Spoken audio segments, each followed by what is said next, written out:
One of these two watches is a diver, a legendary diver, a professional diver, as it proudly advertises it on its dial. An army of designers worked tirelessly to make this grail. The other is a microbrand watch designed atop of a hill by an architect that didn't really try making a diver. What did he try making? Well, stick around and we'll find out together. Often referred to as the Parisian village, Montmartre's allure lies in its unique blend of history, artistry, and bohemian charm. This neighborhood has long been a haven for creatives, attracting luminaries like Picasso, Van Gogh, and Renoir.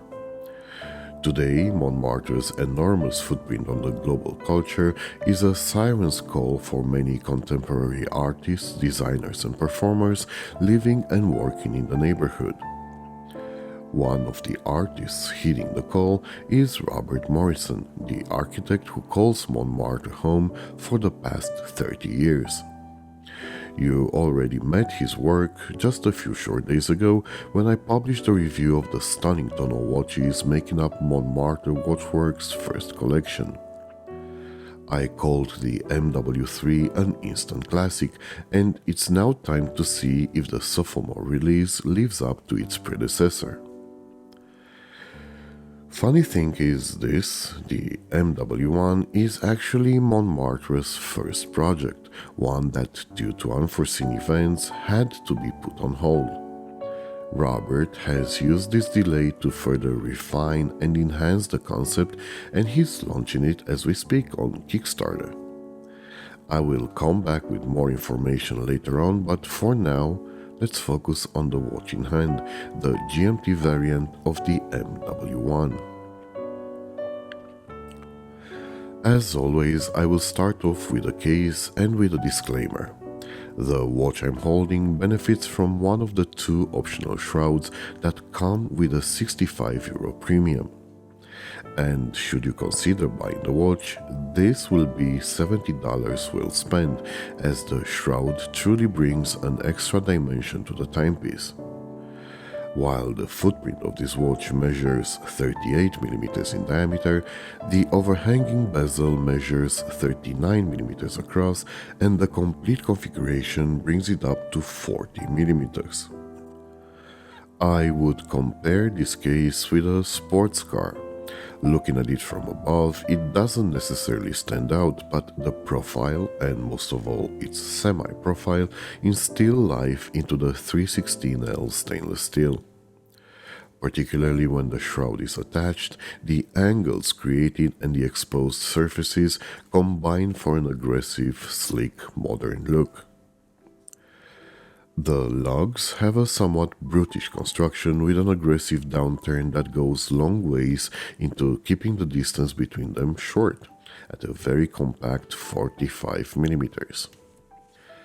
The signed screw-down crown is as precise as the one of the tonneau, and in combination with the screw-down caseback offers this watch a water resistance of 131 meters. In case you're wondering, this is a reference to Montmartre being perched atop a 131mm tall hill, so the actual water resistance should be greater than its symbolism. The MW1 is designed using the same language as the one of the MW3 tonneau. The same 5 different colors are offered for the circularly brushed sandwich dial. The date integration is very elegant and consistent with the overall aesthetics. The cardinal points cutout stripes are now interspersed with lume dots every 5 minutes. For accurate time-telling, the dotted piano black disc is on hand for the classic 3-hander and the chronograph. The semi-skeletonized hands are also borrowed from the tonneau and ensure decent legibility under the AR-coated flat sapphire crystal. What's not 100% legible, I'm afraid, is the time shown by the GMT hand. And it's not because of a faulty design. or it might be, because it fails, in my opinion, to take into account the mushy nature of the NH34 movement. To explain, the lack of 24-hour markings is a design choice that I respect. I understand that it would have been impossible to cram 24 characters around a black disk. This sector solution is elegant, not really practical, as it impacts telling the time at a glance, but elegant. The problem for me is giving the NH34 powered GMT hand too small a target to point at. That fourth hand is just too loose, it lacks precision, and it doesn't seem to advance constantly. So I'm not convinced this is a good GMT watch. Well, according to Robert Morrison, it's not a diver either. Let's see. A diver needs to be resistant to water pressure, needs to have a rotating bezel, and lume. I doubt anyone will contest the Blancpain 50 fathoms is not a diver. 50 fathoms equals 91.5 meters. Last time I checked, 131 meters is 40% deeper.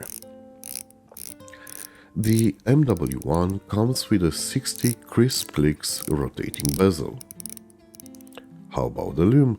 Well, let's get back to the first shot of this review. Let's see how the Omega Seamaster Professional's lume fares against this non-diver.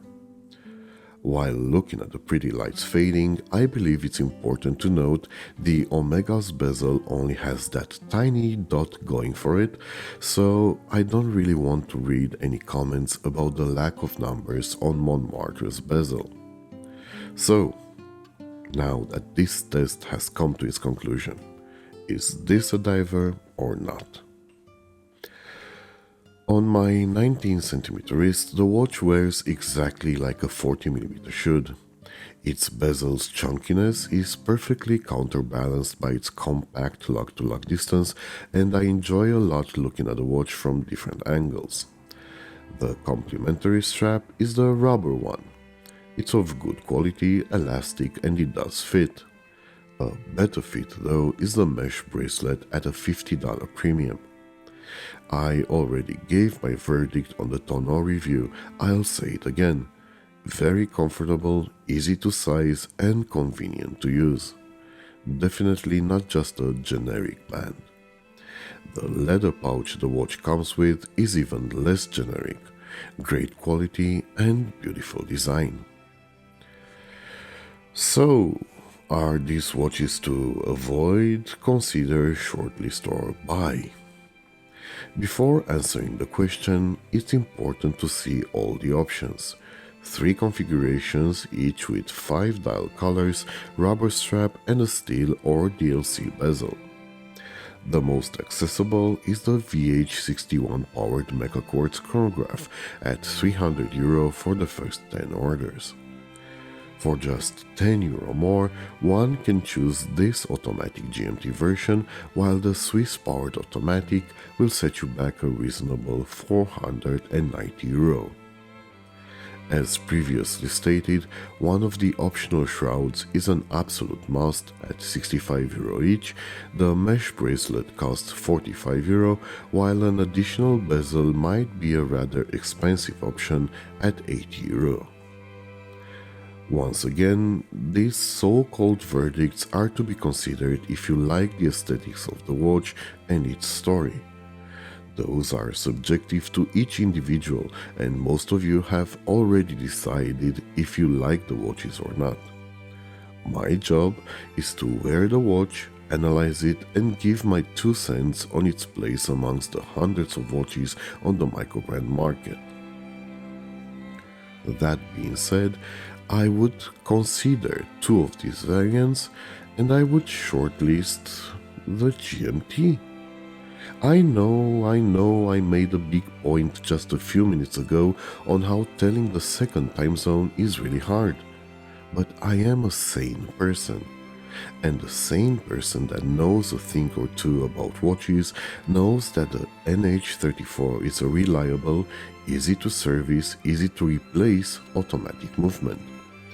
Swiss calibers are great, and if you can afford it, you should definitely go for one, but I'm a cheap Eastern European that cannot justify a 58% price increase based on the difference between the NH and the Landeron. As for the chronograph, it's got its charm and it's good value for the money, but if I was to choose only one MW1, it wouldn't be it.